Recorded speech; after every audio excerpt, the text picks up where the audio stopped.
All right, so welcome, Simone. So pleased to have you here and to be very generous with your time to talk about the Dare to Lead program. And just thought it'd be great just to kind of get your perspective on what you thought about the program and your experience of going through it.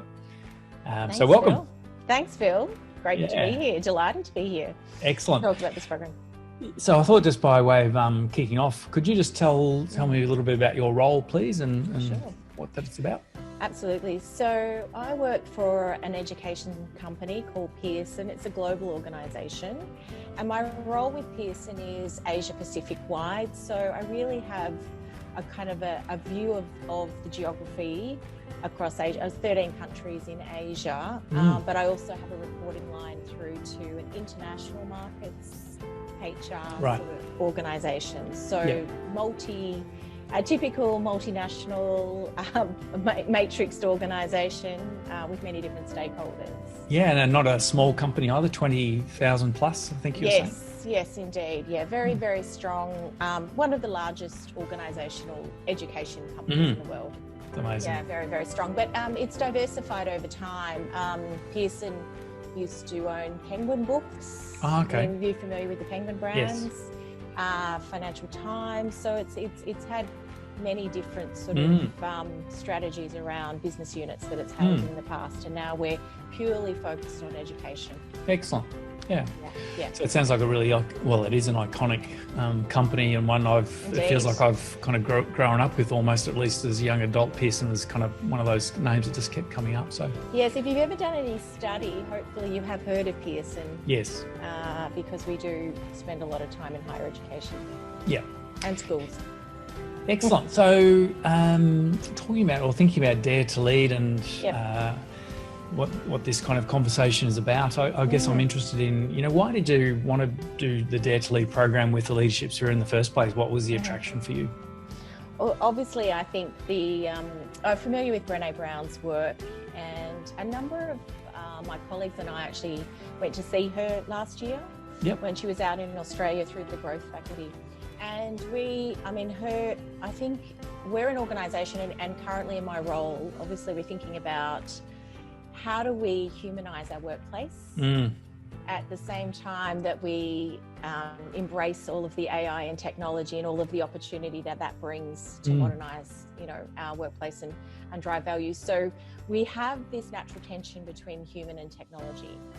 And so in my role, I'm really always thinking about that interconnectedness between the two, but particularly about how do you drive a human experience.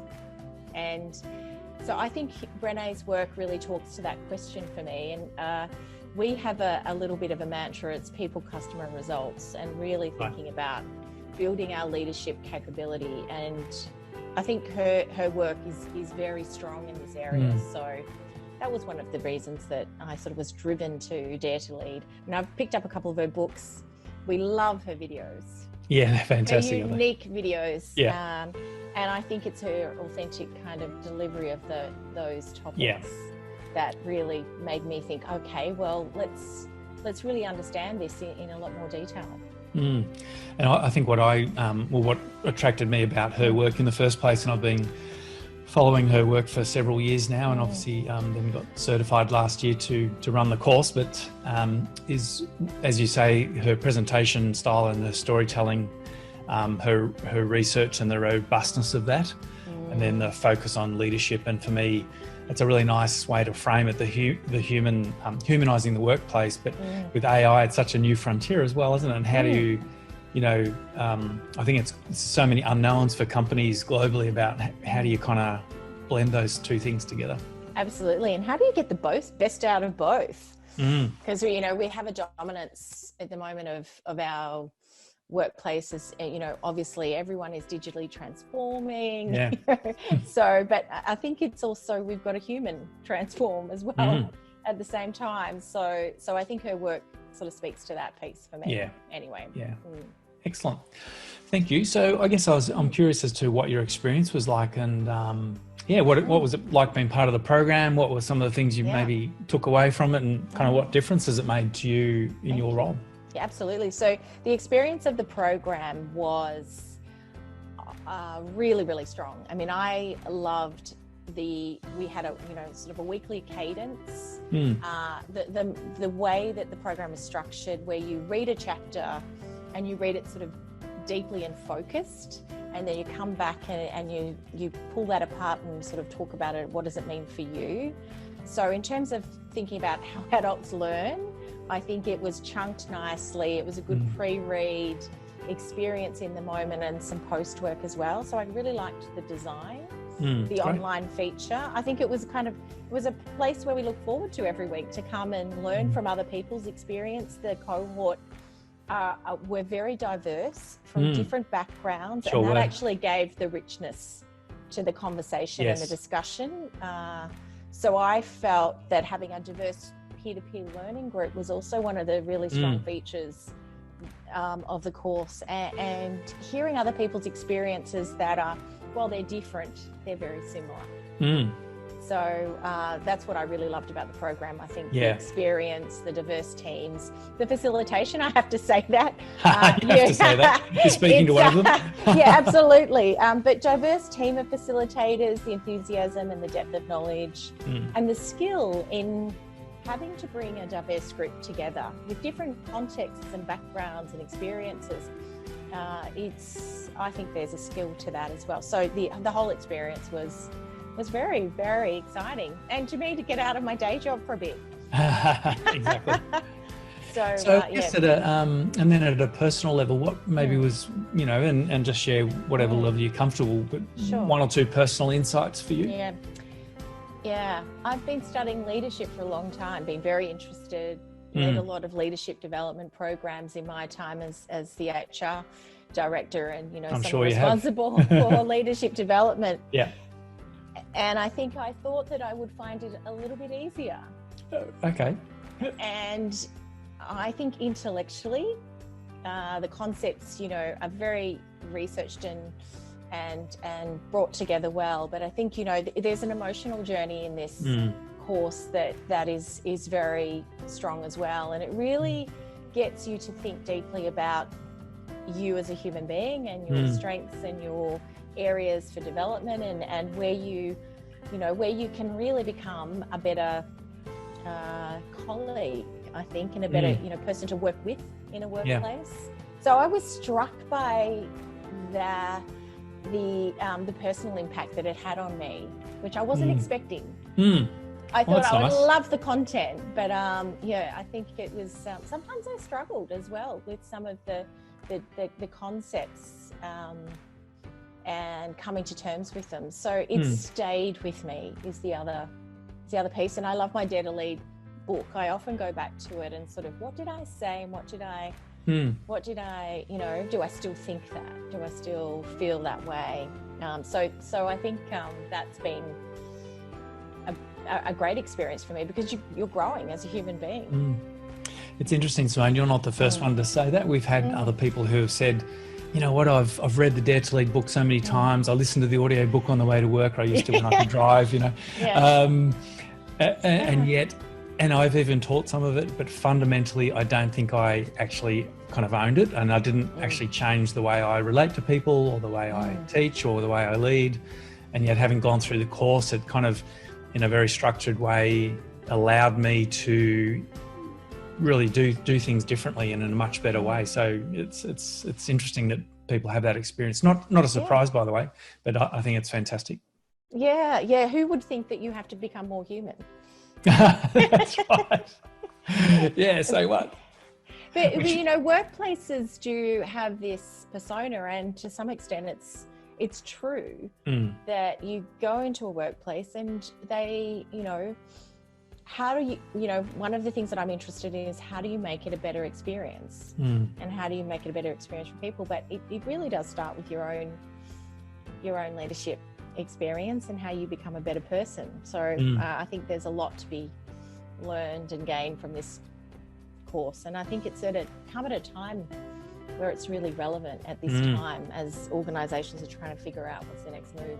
Yeah, well, I thank you for that. I strongly believe that the principles in Dare to Lead and that kind of leadership training really will set us up, or set leaders up who attend, to be able to manage the complex world and the challenging world we're in now. And even outside of the current kind of situation we're in, I think the world is getting more complex, it's getting faster, the expectations on leaders are getting higher and higher, sometimes to the point of ridiculousness. I think, you know, like I kind of call it the fantasy of leadership. We expect so much of our leaders, don't we? Yes, we do. We do. And I think for me, I think the other piece is, yes, it's a very individual journey, but the more people that come with you into that, leadership is also a bit of a team sport now, because with all of those demands, you can't rely on just the one individual. You have to have it dispersed. So I think that's the next step for us, is really taking that content and having more people bring it alive in my organisation or in others. I think that's where we'll get some really big shifts. Yeah, I think we're very aligned on that. As you know, we at the Leadership Sphere talk a lot about distributed leadership or adaptive leadership, which is, how do you mobilise people and systems to face the toughest challenges or the real challenges that they need to face, not the easy technical ones which you can kind of knock off by changing your policy or something, but the really hard ones, and the things that after a year, there might be in a project team or something, and then people go, we still haven't solved it. Why haven't we solved it? We're forming a project team on X issue again. Why? It's just, another word for it is a wicked problem, isn't it? Those really enduring challenges that only distributed leadership, mobilising people from the grassroots, can really solve. Absolutely. No, I think the challenge only gets more and more, as you say, more complex. I remember we used to talk about 3 or 4 skills as key leaders years ago.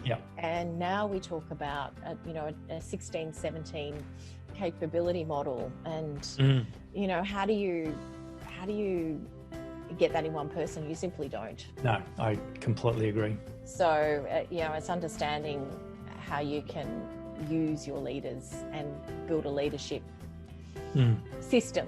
And I think I've been saying this for a long time, but I think when we have such a litany or a list of leadership qualities, that I think it even repels people a little bit to not step into leadership, because they think they're going to fail or look incompetent or be embarrassed or what have you, because my goodness, I don't have those 17 qualities. I might have 7 if I'm lucky. Absolutely. Absolutely. It kind of is the antithesis of what we're trying to achieve by having this big kind of leadership capability framework. So. Yeah, that's right.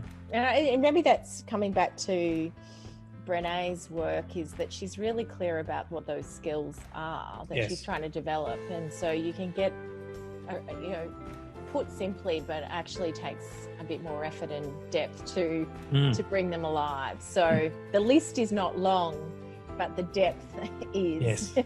Yeah, I agree. So I think that's the quality of that Dare to Lead course. Yep. Hey, so it sounds like, I'm assuming because you're speaking very positively about the program, you would recommend it. So I wonder, who would you recommend, who should attend a program like this? I think it has a diverse audience. I mean, I would love, CEOs, senior managers can see an absolute relevance to the course. I think the other thing is I'm running a international group at the moment of rising stars, and I can see that if we bring these leadership qualities early into someone's career, then that gives them a bit more time to develop and maintain that focus on being human. So honestly, I can see it very relevant to a number of colleagues and people. Yeah. And from the diverse group that I saw, I could see benefits from multiple industries, individual coaches through to people who are leading big teams. So it's quite a, I think it has appeal across a broad range of audiences. Yeah, I do too, by the way. And I was speaking with someone only yesterday about this work, and I know Brené has a really strong focus on this in the education sector. Yeah. And for me, kids, right? As in schools and like kids. Absolutely. If we can make kids better humans, they'll grow up to be better humans. Yes. obviously Pearson's in the education sector, but in my mind I was thinking mostly of kids in schools, but obviously it's broader than that as well. It can make a big difference. Absolutely. And, you know, I mean, I love her braving model. That's probably one of my favorite takeouts. And, you know, so early in our education, we tend to get into that very strong sort of judgment space. Yeah. And I love the generosity that, you know, there's certain things that are very appealing to me, and the experiences that can bring. And I do a lot of work with our ABLE group, disability group. And so I think there's a real, you know, a real ability to bring out those strengths in kids who are a bit different too. Oh, lovely. So yeah, I 100% agree. I think it's quite a broad population, and even the program you're part of, as you said, you know, there's elite athletes, there was people from lots of different industries and sectors, aviation, you know, pilots, all sorts of people on the course, including a whole bunch of coaches and consultants like me. And without fail, every single one of them has given me feedback to say, wow, I unexpectedly got a lot from that. I didn't expect to be challenged. I didn't expect to get the learnings and the kind of self-awareness that I did, because I've been doing this for 2 decades or what have you, which is really nice. It says something about the robustness of the content and the process, I think. Absolutely. I think so too. Fantastic, Simone. Hey, is there anything else you wanted to add before we start to wrap up? I think talking about generosity, you've been extremely generous with your time and your thoughts. So I've really appreciated it. But any kind of final comments or anything else you'd like to say? I think there's a lot you can do to build on Dare to Lead, and I know that Brené's constantly writing new books and thinking about different topics along the way. And so I think the only thing I would say is the Dare to Lead alumni and just keeping in touch with any developments along the way would be a great addition to this experience, because creating the community, you can create the community just as much as others can in organisations. So I love the fact that you have created it on LinkedIn. So I recommend people look at that community, because it keeps you in touch with how it connects with, you know, and how it keeps you up to date and keeps you fresh and thinking about it. So there's a bit of an announcement there, which program 1 will hear about this soon, but we have actually developed an online community hub. So it's actually separate to LinkedIn, but it's basically it's like an online course effectively. So we have a container now for all of the videos, resources, recordings, links, conversations within the actual community hub. And so the current program that's running is the first course to be on it, and they're loving it. I just got off a call to one of them saying, I love the community hub. I was a bit skeptical. I'm not another online forum, but they're saying that, you know, having all the content and then the community section all part of it. So alumni such as yourself will get an invitation probably this week, I think, to also join. We've actually crafted program 1. So your program, we've actually sequenced that and put all the recordings in there, and you'll have access to that. So that's something your group doesn't know much about yet. But no. Well, that's the piece that I think keeps it alive. Yes, exactly. Yeah. So fantastic. Thank you so much, Phil. Oh, thank you, Simone. I really appreciate your time. Recording it. Are we off now? We are now. Good. I hope that's fine. You don't do bloopers or something, but yeah.